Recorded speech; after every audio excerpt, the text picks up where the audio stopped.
বেক্সিমকো টাকা আপনি খাইছেন, হ্যাঁ, এবং এটা কি আপনার খারাপ লাগবে না?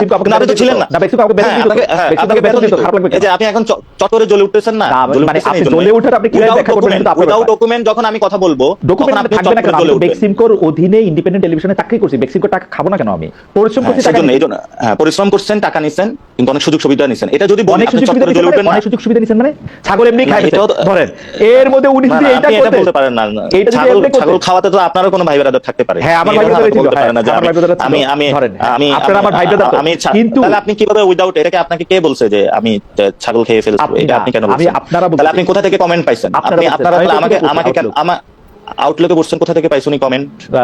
আপনি কথাটা আমাকে বললেন কেন? আপনার সাথে যে ছিল তিনি বলছেন যে এটা করছেন। আমি আপনাকেও এই প্রশ্ন করছিলাম যে আপনার কি এটা জানেন কিনা? আপনি বলছেন যে এটা খাওয়া দাওয়া হয়েছে, এটা খাওয়া দাওয়া হয়েছে। আমি তো স্টোরি শুনেছি, আপনি যেভাবে স্টোরি শুনেছেন, কিন্তু আমি আপনাকে এখন যদি বলি বাংলাদেশে অনেকগুলো স্টোরি আছে বেক্সিমকো টাকা আপনি খাইছেন, এবং এটা কি আপনার খারাপ লাগবে না?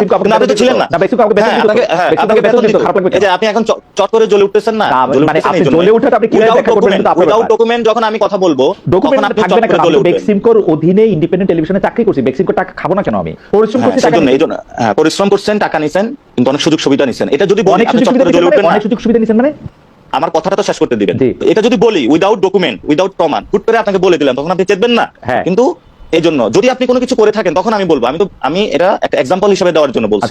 আমি বলি নাই আপনি করছেন, আমি বলি নাই, জি আমি বলি নাই যে আপনি করছেন। একজন উপদেষ্টা জনাব আসিফ মাহমুদ সজীব ভুঁইয়া, এবার দেখা গেছে যে এবার যে বরাদ্দ দেওয়া হয়েছে ঢাকার বাইরে কাজ করার ক্ষেত্রে সেটা 2,500 কোটি টাকার মতো। আমি সংখ্যাগুলিকে গোল গোল করে বলতেছি, 2,500 কোটি টাকার মতো। সেই 2,500 কোটি টাকার মধ্যে উনার যে উপজেলা মুরাদনগর, যেখান থেকে উনি ইলেকশন করবেন, সেই মুরাদনগরে দেওয়া হয়েছে সর্বোচ্চ বরাদ্দ 452 কোটি টাকা, গোল গোল করে বলতেছি এই। এবং জনাব হাসনাত আব্দুল্লাহকে দেওয়া হয়েছে 397 কোটি টাকার মতো অ্যাপ্রক্সিমেটলি। ওকে, তো এইটা 2,452 আপনি যেই কয়টা 2,500 টাকাকে আপনি অনেকগুলি উপজেলাকে দিয়ে ভাগ দেন, শুধু দুইটা জায়গায়, এটাকে কি আপনি দুর্নীতি বলবেন, ভালো কাজ বলবেন, নাকি চেয়ারে বসে রয়েছি আমার জায়গায় দিব না তো কাজ জায়গায় দিব, কি আছে, কোনটা বলবেন? এটা তো আমি সমর্থন করি না, এবং আমিও পার্সোনালি এই খবরটা দেখে হাত তুলছি যে হ্যাঁ হ্যাঁ, তাহলে আমিও তো যদি কিছু এলাকা নিয়ে দিতে পারতাম হয়তো বা ইলেকশনে করলে পাই না। আপনি তো আপনার এলাকার কথা বলছেন চাঁদপুর, আপনার তো আরো ইন্টারেস্টিং, আপনাকে তো অবাঞ্ছিত ঘোষণা করতে বলে ওই এলাকায় কি ত্রাণ বরাদ্দ দেন নাই বলে না, কি টাকা দেন নাই বলে না, কিসের জন্য?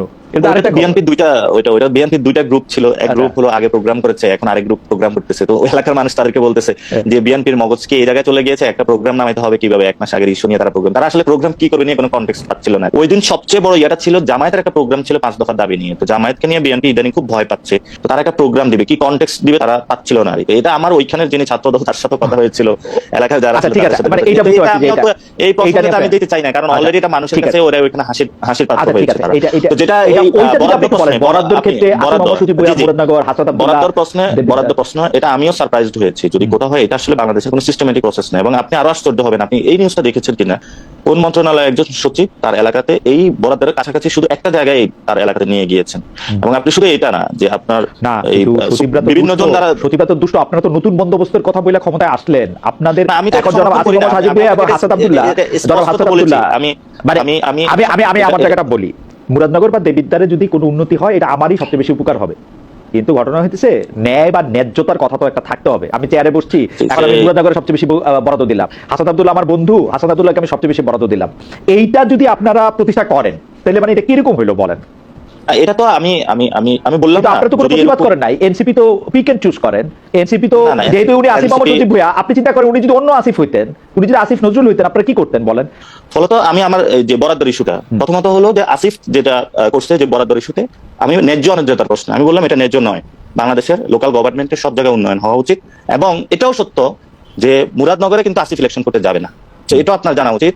এবং দেবিদ্বারের যে হাসনাত ওইখানে ইলেকশন করবে, এবং বাংলাদেশের যারা এই উপদেষ্টা থেকে শুরু করে অনেক যারা ফিউচার মন্ত্রী এমপি হবে, তাদেরও অনেক এলাকায় ডেভেলপমেন্ট হয়েছে।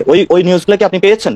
কোথাও এসেছে? এটা আসে নাই। সেকেন্ড কথা হলো যে পিক এন্ড চুজ আসিফকে আমরা 10 জন উপদেষ্টার মতনই দেখি, এবং সে যখন ওই ক্যাবিনেটে কাজ করে 10 জন উপদেষ্টা নেই, প্রত্যেকটা লায়াবিলিটির মধ্যে আসতে হবে। আপনি যে ন্যায্য না এটা বলতেছেন, সেই ন্যায্য নাটা কি এনসিপি থেকেও বলা হবে কিনা, আমার প্রশ্ন হচ্ছে এটা।